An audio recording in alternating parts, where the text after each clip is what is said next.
Welcome back to the gay world of narcissism. Thanks again to Sasha Sloan for suggesting that title.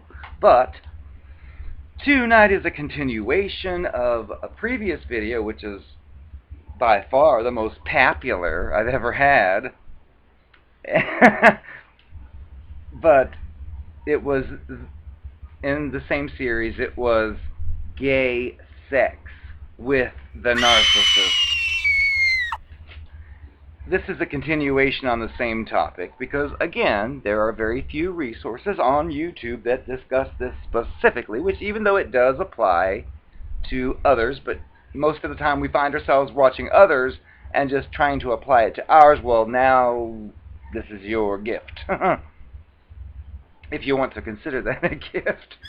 But the topic this evening is sex addiction. And I've come across a few people who, upon observing their behaviors and finding out secrets and so on, I was like searching, like, what is this? Is this sex addiction? Is this something else? And I would search. Well, evidently, the most recent research I've done indicates that the DSM, which is the psychological Bible, does not currently consider sex addiction as a particular disorder. And I think I know why. Because I think it's simply a symptom of another disorder. Or it appears to be its own disorder, yet it's part of another. And that's where we bring in the narcissist, narcopath, whatever, cluster B. And I'll share a little information that drove me to this conclusion.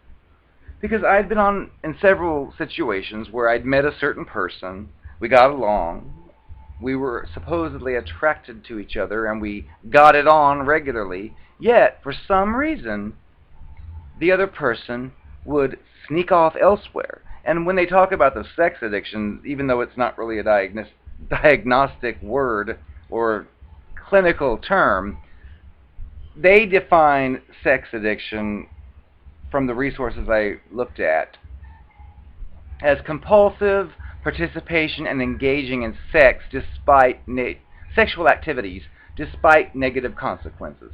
And the way I originally saw that would be, well, John Smith married Mary, and they're married.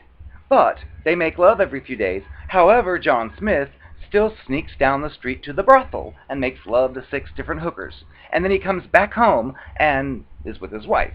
Well, behavior like that indicates a problem because he's got Mary at home, and Mary's putting out, but he still has the need to sneak on out to that brothel.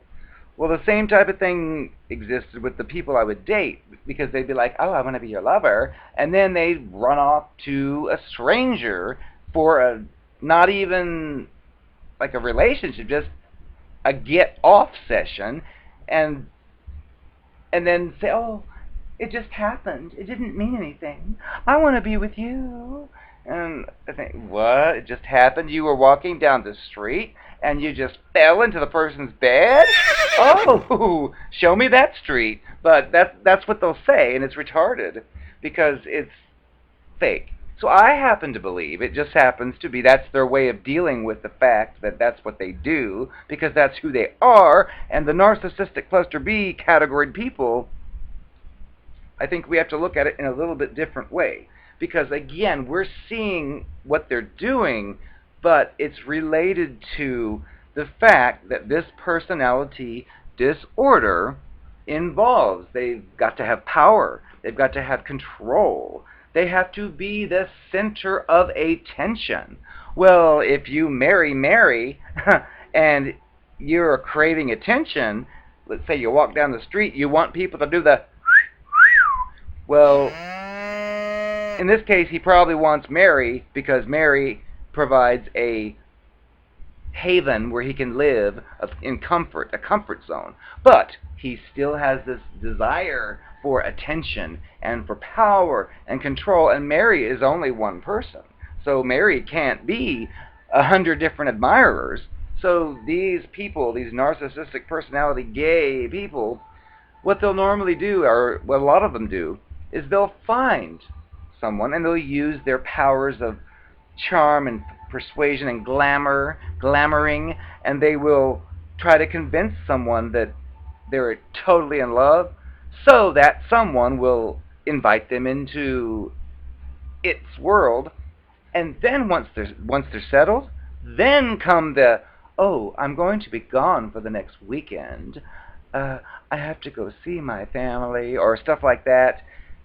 Excuses just to be able to run off and be free, because their goal is to get their anchor. Like, I found my anchor, found somebody with a house and with money. Okay, I'm set. And then, okay, I've got somebody, but let's get together on the weekend. I'm going to tell my partner that I have to go out of town for my family, or whatever they do. But the point is, it matches up with the sex addiction thing, where they continue to participate in and engage in sexual behaviors despite negative consequences. Because if you married Mary, well, you should be with Mary and enjoy Mary. But these types of people want to marry Mary, and then when Mary's asleep, or when Mary's believing it's true love forever, he's got to go out of town and do whatever he does. So anyway,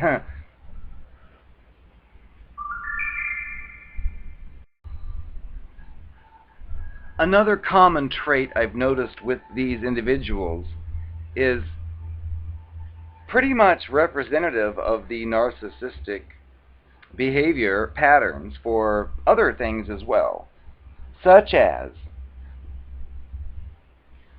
when you meet one of these narcopathic predators, a lot of times they will present themselves as like a person who can be monogamous, a person who's looking for love forever.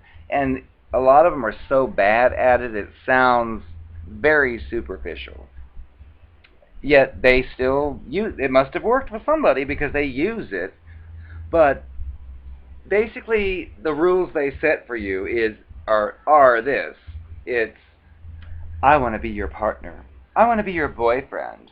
But you have to agree not to ever cheat or lie, and make sure you flatter me every day. Stuff like that.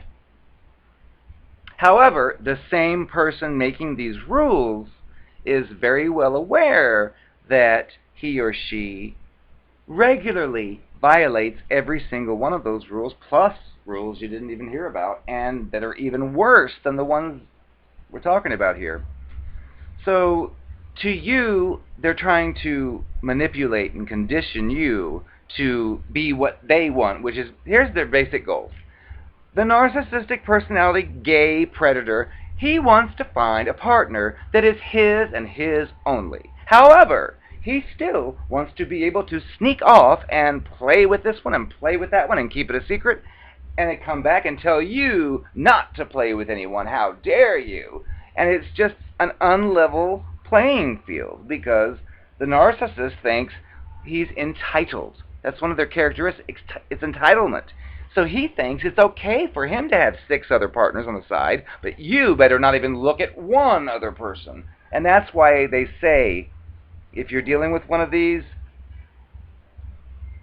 get out, leave, disengage, no contact, because there's no resolution, because it's not a level playing field. It's the God, so it thinks, that can do anything at once, but then you, who are controlled to do nothing except what the narcissist wants.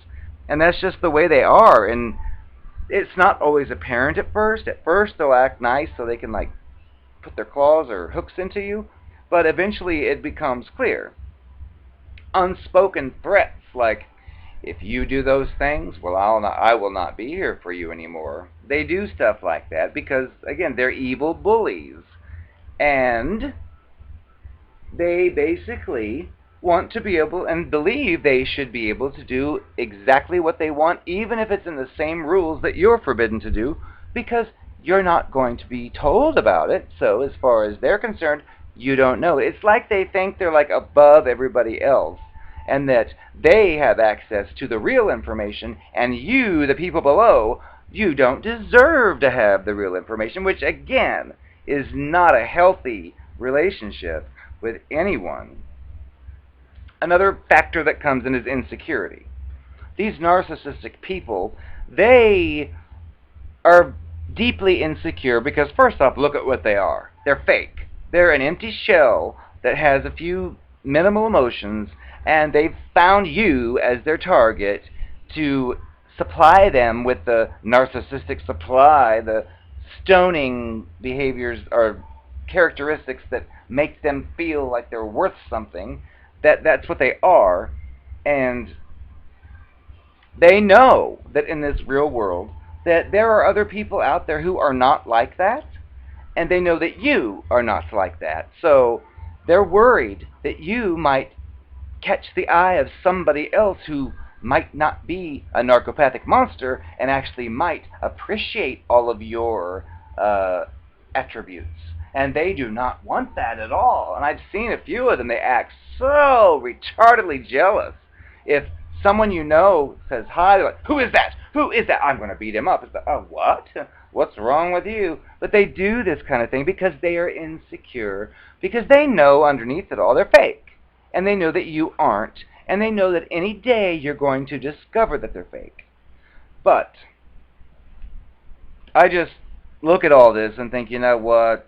If somebody pulls that crap on me, it's like, I'm not interested in being controlled. And these people don't even admit to very basic human pieces of knowledge, such as if you're a queer male, well, you grew up as a child, you grew up fantasizing about this, fantasizing about that, you developed tastes like, ooh, I really like tall, slender Italians, ooh, I really like short, furry other people, and I also like, oh, just different body types, different things. And that's part of you. That's part of who you are.